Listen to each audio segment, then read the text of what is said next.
කොහොමද ඉතින් ඔයාලට මං හිතනවා ඔයාලා සතුටින් පරිස්සමින් ඇති කියලා.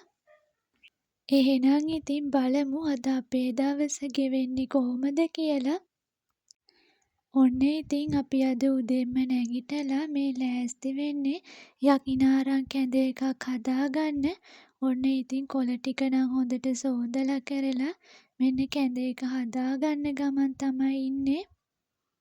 යකිනාරං කැඳ හදන සම්පූර්ණ වීඩියෝ එකත් මම ඉදිරියේදී ගේනවා. එහෙනම් ඉතින් අපි උදේට කැඳ එක බීලා වැඩ පටන් ගමු. එහෙනම් යාළුවනේ අපි දැන් අලුත් ගේ පැත්තට යනවා. ඊයේ තමයි අපි බාත්රූම් එක හදන්න ඕන කරන බඩු ටික ගෙනාවේ. ඉතින් ඒ සම්බන්ධයෙන් වීඩියෝ එකක් නම් මට හදාගන්න උනේ නැහැ. ඒත් මම ඉස්සරහට පොඩි වීඩියෝ එකක් දාන්න හිතාගෙන ඉන්නවා. දැන් අපි බාත්රූම් එකේ දොරත් මේ විදිහට තියාගෙන බැලුවා අපිට ඕන කරන විදිහට තියෙනවද කියලා. ඒ වැඩෙත් ඉවර කරගෙන අපේ ගෙදර තිබුණා එළවලු ඇට පැකට් එකක්. මේ ඉතින් ඒ ටික හිටව ගන්න කවර ටිකකට පස් ටිකක් දාලා අපි ලෑස්ති කරගන්නවා.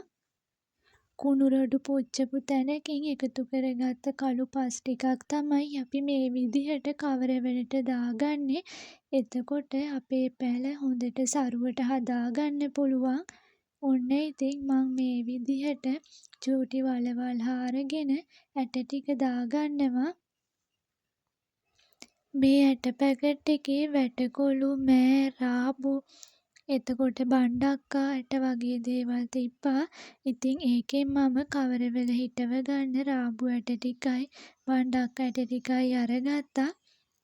ඉතින් මේ විදිහට තණකොළ ටික එහෙම ගලවලා රොඩු ටික අයින් කරලා කවර ටික ලෑස්ති කරගන්නවා. ඒ වැඩෙත් ඉක්මනට ඉවර කරගෙන දැන් ලෑස්ති වෙන්නේ දවල්ට කන්න.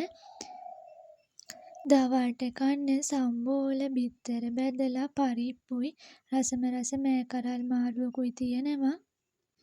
ඔන්න ඉතින් අපි බත් එහෙම කාලා දැන් මේ කරන්නේ දවස් ගානක ඉඳන් හිතාගෙන හිටපු වැඩක්. මේසෙ සුද්ද කරලා සෝද ගන්න ඕනි කියලා. ඉතින් කරන්න හම්බ වුණේම නැහැ එක එක වැඩ නිසා. ඔන්න ඉතින් අද නම් ඒ වැඩේ අපි කරගන්නවා. පිහ දැම්මට වැඩක් නැහැ යාළුවනේ. මොකද පොටි කුඩු එහෙම වැහිලා තියෙන නිසා ඒවා සෝදලා හොඳට පිරිසිදු කරගන්න ඕන. ඒ නිසා ඉතින් අපි මේ විදිහට ඒ ටිකත් පිරිසිදු කරගන්නවා. ඉතින් යාළුවනේ මේ වෙලාවේ නම් හොඳටම වැස්ස. ඉතින් වැස්සත් එක්කම බිස්කට් එකක් කාලා තේ එකක් බොන්න තමයි අපි ලෑස්ති වෙන්නේ. එහෙනම් අදට වීඩියෝ එකත් මෙතනින් අවසන් කරනවා. ඔයාලා හැමෝටම සුබ දවසක්.